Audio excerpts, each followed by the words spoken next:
And there was a moment where I was playing defense against Cade, and he went to the hole, and I got elbowed in the face, like the first possession. Flagrant elbow. So that was, a welcome to NBA moment. What's up, Piston fans? It's your boy, Flagrant Elbow, back with another one. Want to thank everybody for their support. Right now, we're at 579 subscribers. I thank you all. Thank you for your likes. Thank you for your comments, being respectful in the comments, even commenting on other people's comments, replying to others. We appreciate all of that.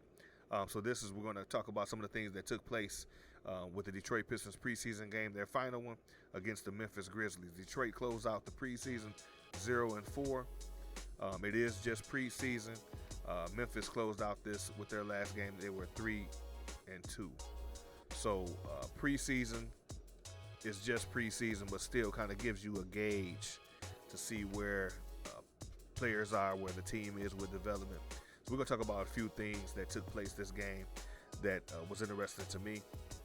Ja Morant, of course, did his thing, played 25 minutes, put up 31 points and 8 rebounds. For the Pistons, we scored 111 points, but we gave up 126 points. And some notables were Kevin Knox, played 18 minutes, put up 13 points. This is preseason. He was playing against second and third string players, but it still was nice to see. Your boy Jalen Duren played 19 minutes. He got in early foul trouble, but he played 19 minutes, put up 7 points, but he grabbed 12 rebounds. A few of those points were some explosive putbacks off some misses, and you like to see that because those are offensive rebounds as well. So he's attacking the boards. One thing about Jalen Duren's game that I liked was his screen setting. Nice, strong, wide screens, not the little pity pat screens Drummond used to set, but he set nice strong screens, which allows for some good penetration and for the ball handler to be able to get to his spot around that. So also Cade Cunningham jumped back in there, 29 minutes, 15 points, 6 boards, but he also had 6 assists. So he was active, finding teammates, getting his mid-range shot going. I appreciated that because I think that can be an effective, very effective weapon for Cade Cunningham if he develops that mid-range game as a weapon, a strong weapon in his arsenal, especially with Ivy on the team now. Cade may not necessarily be handling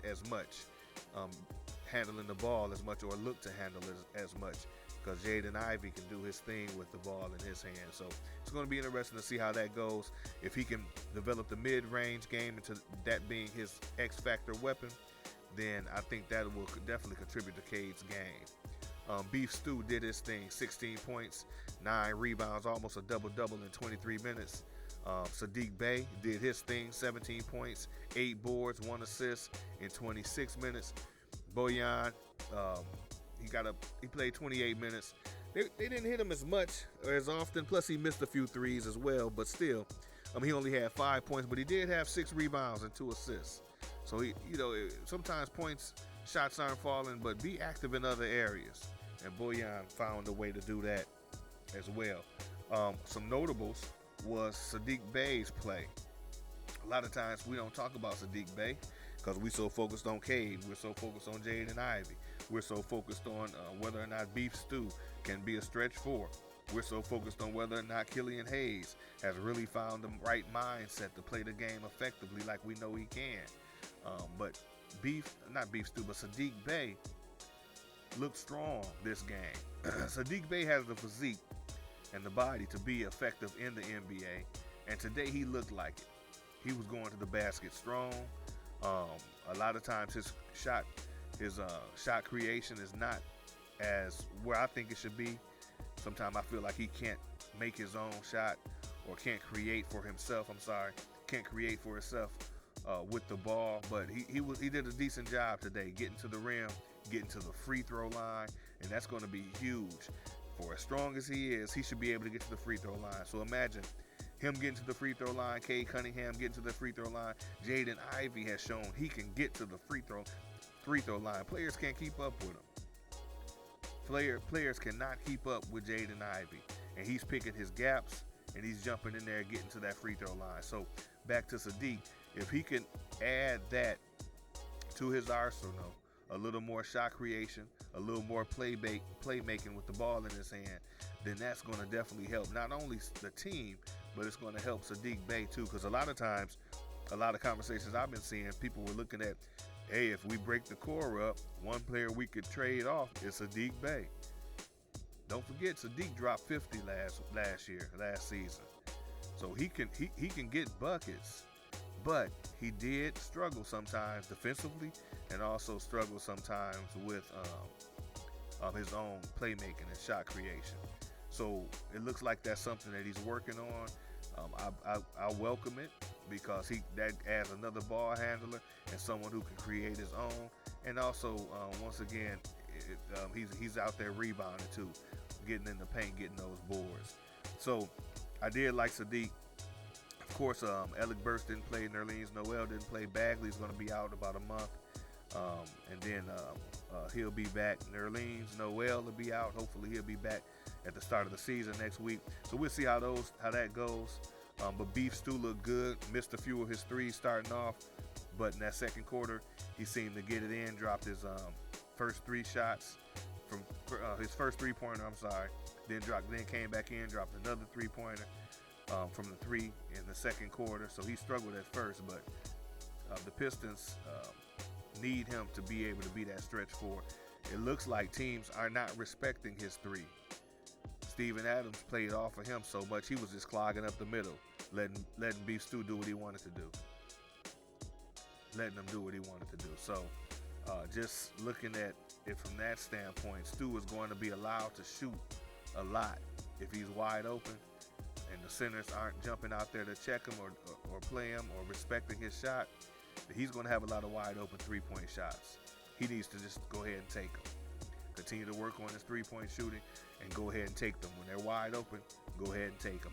Make teams respect you in your game. So that's a couple things. Corey Joseph, he came in there and saved the team, got them out of a shooting slump they were in the first half. He came in there towards the end of the first quarter. He came in there towards the end of the first quarter and hit a couple shots. Even hit a buzzer beater.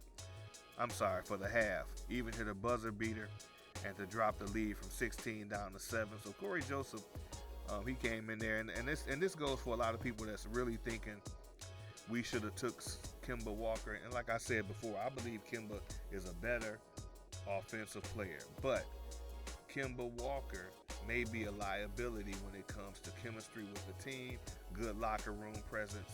We don't know. We know that the team likes Corey Joseph. So you figure if we do keep Kemba, if we were to keep Kemba and got rid of Corey, then how much time do you really think Corey or Kemba's going to play? When you have a healthy Cade Cunningham, healthy Jaden Ivey, healthy Killian, healthy Alec Burks, they're not going to play that much.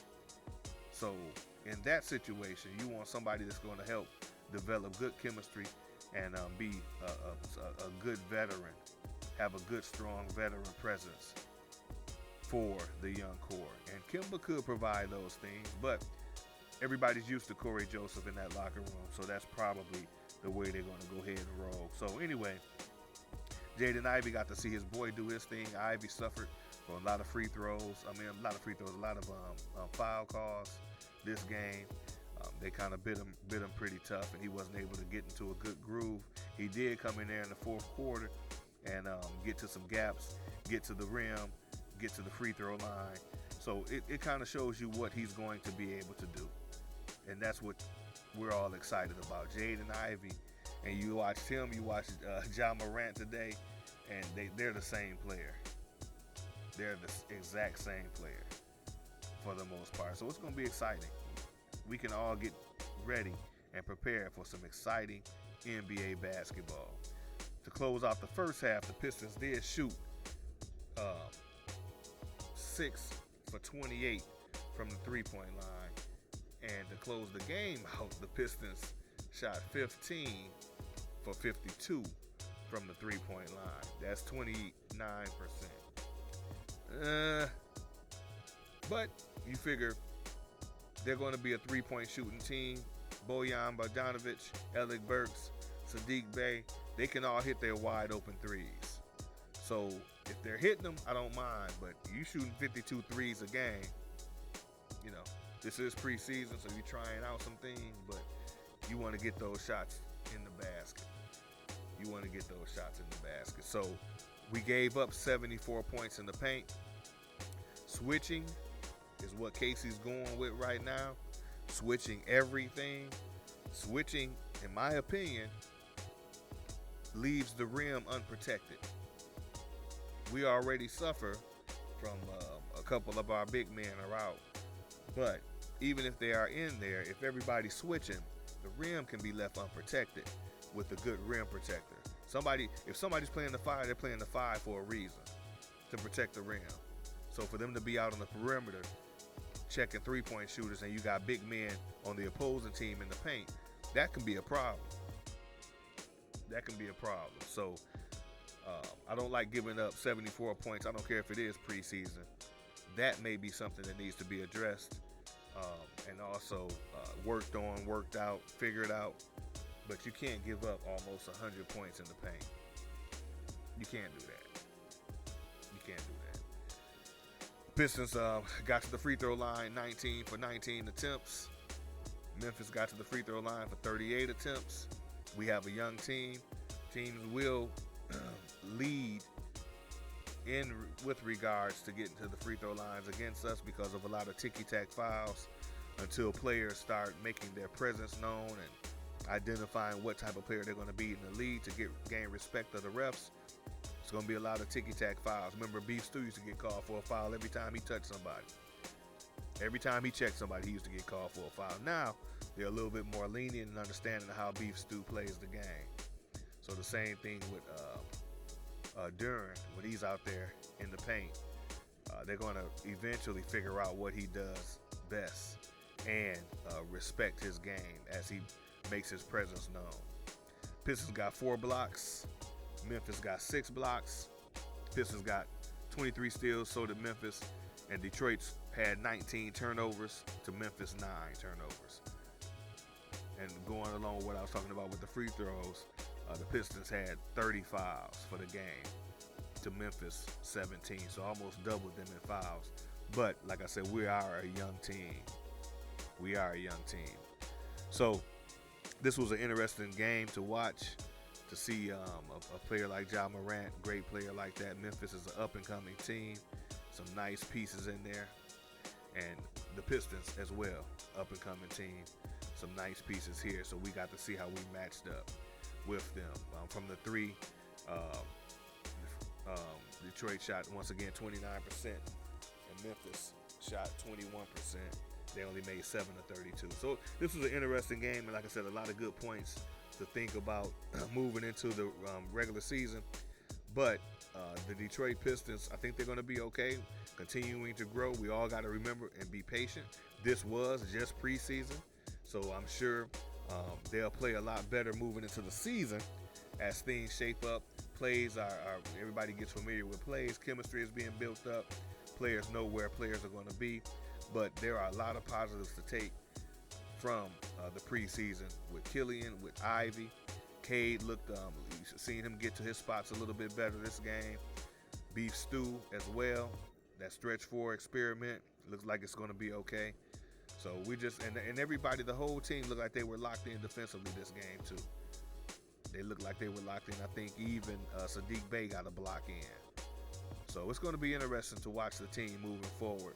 But I think preseason was a success. No real major injuries. So we got a full team. Hopefully that'll be going into the regular season pretty much all healthy. So that's all I had real quick on a recap, highlights of the game and some things that I saw and noted. Let me know what you thought about the game in the comments. Some things you agreed with, some things you didn't agree with, that's fine. Just want to always be respectful to one another though, but let me know how you felt about the game or the preseason and what you look forward to the most going into the regular season. Once again, we are at 579 subscribers. I thank everybody for subscribing and hanging in there with your boy Flagrant Elbow. With that being said, everybody, stay safe.